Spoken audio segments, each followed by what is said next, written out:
सामील झालेल्या सर्व नागरिकांचं पहिल्यांदा सर्वांचं सरस स्वागत करतो। आणि बोलताना खरं तर माझ्यासारख्याकडे यांच्यासाठी बोलण्यासारखे शब्द नाही आहेत, कारण जो खालच्या थरातला एखादा शब्द जर मी वापरला, एकदम घाणातला घाण खराब शब्द जर वापरला, त्या शब्दाला सुद्धा लाज वाटेल अशा या लोकांचं कर्तृत्व आहे। म्हणून त्या शब्द सुद्धा न वापरता या लोकांनी ज्यांनी या दूध भेसळीतून म्हणा, अन्न भेसळीतून म्हणा, जे पैसे कमवून ज्यांनी निवडणुका लढवलेल्या आहेत, मी तर म्हणेन त्यांचा कुठलाही नैतिक अधिकार नाही या निवडणुकीमधून निवडून आलेल्या लोकांचा। यांनी स्वतःच्या मनातून थोडी तरी नैतिकता शिल्लक राहिली असेल, राजीनामा द्यावा आणि ज्यांनी याच्यामध्ये सहभागी झाले यांनी उत्तम मोठमोठ्या शिक्षा होणार आहे। ताई तुम्ही मगाशी म्हणालात की यांना शिक्षा झाली पाहिजे, पण शिक्षा होणारच आहेत, कारण महाराष्ट्र सारख्या जनतेला एक निर्भीड असा एक अधिकारी मिळाला आहे ज्याचं नाव आहे तुकारामजी मुंडे साहेब। खरं तर त्यांना सलाम करावा तेवढा छोटा आहे।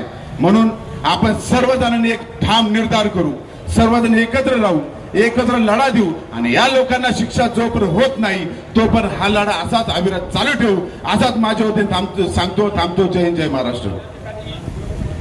हॅलो, या ठिकाणी पूर्व भागातील शेतकरी नेते माऊली ढोमे उपस्थित झाले, त्यांना मी विनंती करतो की आपण व्यासपीठावरती यायचंय। आता आपल्या सर्वांना संबोधित करण्यापूर्वी स्क्रीन जर तयार असेल तर मला सांगा, कारण तुम्ही 2 वेळा इथे येऊन सूचना करून जाताय आणि परत कार्यक्रम बदल करताय, यामुळे कार्यक्रमात गोंधळ निर्माण होते। कृपा करून आपल्याला जे करायचे ते पटकन सांगा। आता यानंतर रमेश भाऊ इकवले आपल्याला सर्वांना संबोधित करतील। आंबेगाव तालुक्यातील सुज्ञ आणि आपापली सदैव विद्या जिवंत असणाऱ्या जनतेला सर्वप्रथम माझा मानाचा मुजरा। मित्रांनो, मला तुम्हाला सांगायचं आहे की आज आपल्या या समोर ही सर्व परिस्थिती निर्माण करणारे आणि सर्व सत्य परिस्थिती स्थापन करणारे आपल्या सर्वांचे एफडीएचे प्रमुख तुकाराम मुंडे साहेब, त्यांच्या वतीने इथे संतोष सावंत आणि आदित्य जोशी साहेब, अन्न सुरक्षा अधिकारी पुणे, हे सुद्धा त्यांनी आपल्याकडे पाठवले आहेत। आपल्या मोर्चा झाल्यानंतर ते आपलं निवेदन घेणार आहेत आणि या निवेदनामध्ये आपण त्यांना सांगितलं आहे की इथे जे काय वरवरची जी आतापर्यंत कारवाई झाली, ही वरवरची कारवाई न करता याच्या तळामुळापर्यंत जावा आणि तळामुळापर्यंत जाऊन ही जी काय मेन खोडं आहेत, या खोडांची ज्या काय जटा आहेत, ज्या जिथे तिथे गेल्यात, त्या जटा तिथून खणून आपल्याला तिथून कायम स्वरूपाच्या निस्तानाभूत केल्या पाहिजेत। तर मित्रांनो, आपल्या सर्व सहकाऱ्यांनी आपला सर्वपक्षीय मोर्चा झाला, या सर्वपक्षीय सरकारने सांगितलं की दूध भेसळ कशी झाली, परंतु मी तुमचे कायम डोळे उघड्याचंच काम करणार। ते कसे तुम्हाला सांगतो। आपल्या इथे 1990 साली सत्ता परिवर्तन झालं, त्यानंतर आता 2026 सालापर्यंत एक हाती सत्ता आहे। 1995 साली आपल्या येथील सर्वात मोठी डेअरी म्हणजे कात्रज डेअरी, कात्रज डेअरीचं तेव्हा दूध संकलन हे 1.5 लाख लिटर होतं। किती होतं? 1.5 लाख लिटर। आणि त्याच काळात आंबेगाव तालुक्यातील येथील आमदाराच्या मित्रांनी नवीन डेअरी काढली होती, तिचं संकलन होतं 15,000 लिटर। त्यानंतर कात्रज डेअरी 2025 ला तिचं संकलन आहे 2 लाख लिटर आणि इथल्या त्या तथागतित मित्राचं संकलन आहे 10 लाख लिटर। त्यानंतर यांनी तामिळनाडूत काढा, इकडं काढा, तिकडं काढा, 3 डेअऱ्या काढल्या। आणि हे पैसे आले कुठून? 16 वर्ष मंत्रिपद भोगले आणि या भोगलेल्या मंत्रिपदातून जो काही वाईट प्रकारचा जो काही मालमत्ता हस्तगत केली त्याचा उपयोग करून इथे ह्या डेअऱ्या स्थापन झाल्या। पण या डेअऱ्या स्थापन होऊन काय केलं? जेव्हा मी लहान होतो तेव्हा आमच्या घरात पुण्यात मी राहिला असताना सुद्धा फक्त कात्रज डेअरीचं नाव असायचं। आज कात्रज डेअरीचं नाव नामशेष करून ह्या बाकी सारीच्या भंगारसुंगार डेअऱ्या हे मोठं करण्याचं काम इथं कुणी केलं असेल तर या तालुक्यातील या इथील जे कोणी नेते असतील। म्हणतो मित्रांनो, तुम्ही म्हणाल नाव का घेत नाही? काय माहिती का, त्यांच्या डेअऱ्यांच्या टर्नओव्हर 3,000 कोटी, माझ्या कंपनी टर्नओव्हर तेवढ्या मोठ्या पैशात आहे। मी नाव घेतलं ते आबरू दावा दाखल करतील आणि आम्हाला आर्थिक अडचणी आवरतील, म्हणून आम्ही सुद्धा काय करतोय, आम्ही सुद्धा बिन नाव न घेता परंतु तुमच्या डोळे उघडणार, हेच सांगणार। कसं सांगणार तर 95 साली जी कात्रज डेअरी 1.5 लाख लिटर संकलन करत होती ती आज जवळपास 25 लाख लिटर संकलन करायला पाहिजे होती। त्या डेअरीला जाणून बुजून पाठीमागे ठेवलं आपल्या मित्राच्या खासगी डेअरीला, जी डेअरीला सरकारी पाठिंबा होता अशी डेअरी पाठीमागे राहिली आणि जी डेअरी खालची पाय उभं राहिली ती डेअरी आज सगळ्यात मोठी डेअरी कशी होते? हे कुठनं आणतात पैसे आणि हे दूध आणतात कुठनं? आणि आंबेगाव तालुक्यात जर दूध मोजमाप केलं तर 1-1.5 लाखाच्या वर दूध संकलन होत नाही।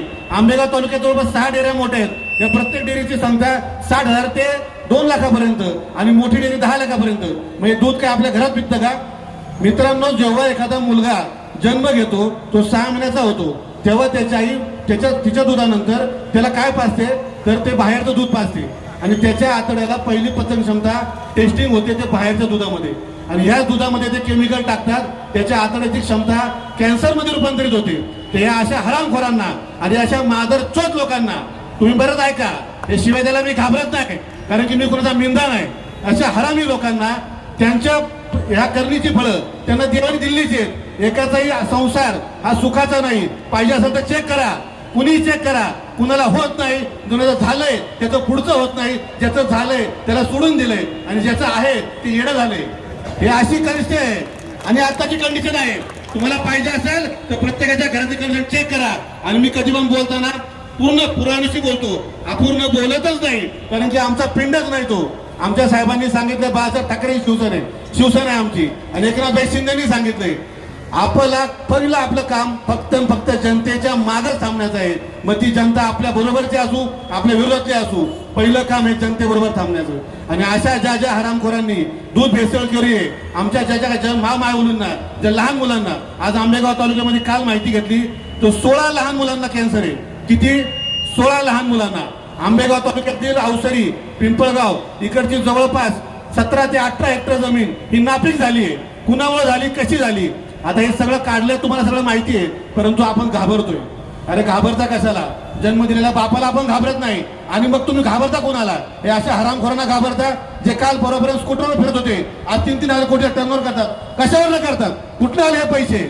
हे हरामखोरांच्या सर्व प्रकारच्या ईडी चौकशी झाल्या पाहिजेत, त्यांच्यावरती प्रत्येक प्रकारची कारवाई झाली पाहिजे, आणि या सगळ्या कारवाई करणार आणि या सर्व कारवाई करायला भाग लावणार अशी सर्व आंबेगावची जनता आपल्या समोर बसली आहे. आणि मी तुम्हाला परत सांगतो, ह्या सर्वांना जोपर्यंत कारवाई होणार नाही तोपर्यंत आपण सर्वांनी अजिबात शांत बसायचं नाही. या लोकांनी काय केलंय की आपल्या इथल्या लोकांना, जे लोक थोडी मोठी होतात त्या लोकांना सांगणार टँकर घे, 4 घे, 6 घे, देतो कर्ज, नंतर नोटीस पाठव, विक जमीन पण तूच घेणार, निलाव पण तूच करणार. अरे जे सिंडिकेट आहे, आता त्यांनी सांगितलं जसं पुष्पामधलं सिंडिकेट आहे, तो पुष्पा तरी गरिबाची मदत करतो, पण हा हरामी काहीच करत नाही, याच्याकडून कुणाला चाराही सुटत नाही. काय उपयोग अशा लोकांचा आपल्यासाठी? त्यामुळे ह्या सिंडिकेटला याची पाळमुळं खणून याला जमीनदोस्त केल्याशिवाय आपण अजिबात शांत बसायचं नाही आणि बसणार नाही. आणि तुमच्या पाठीमागे मी मागेही सांगितलं होतं, कधीही सांगितलं होतं की मी जोपर्यंत रमेश येवले जिवंत या तालुक्यात आहे तोपर्यंत प्रत्येक अन्यायाच्या माध्यमातून मी माझ्यापर्यंत पूर्णपणे उभं राहणार. तो आर्थिक असो, कायदेशीर असो, कुठल्याही प्रकारे असो. त्यामुळे तुम्ही कुठल्याही प्रकारची काळजी करू नका. आपल्या माय माऊलींना विनंती करतो की आपल्या जवळच्या माणसात ज्याच्याकडे गाय असेल, म्हैस असेल, त्याच्याकडनं दूध घेऊन आपल्या लहान मुलांना पाळजा, जोपर्यंत या सर्व प्रकारचा मुळापासून नायनाट होत नाही तोपर्यंत. आणि सर्वांनी अशाच प्रकारे इथं उपस्थित राहिले त्याबद्दल मी सर्वांचं खूप खूप स्वागत करतो. जय हिंद, जय महाराष्ट्र.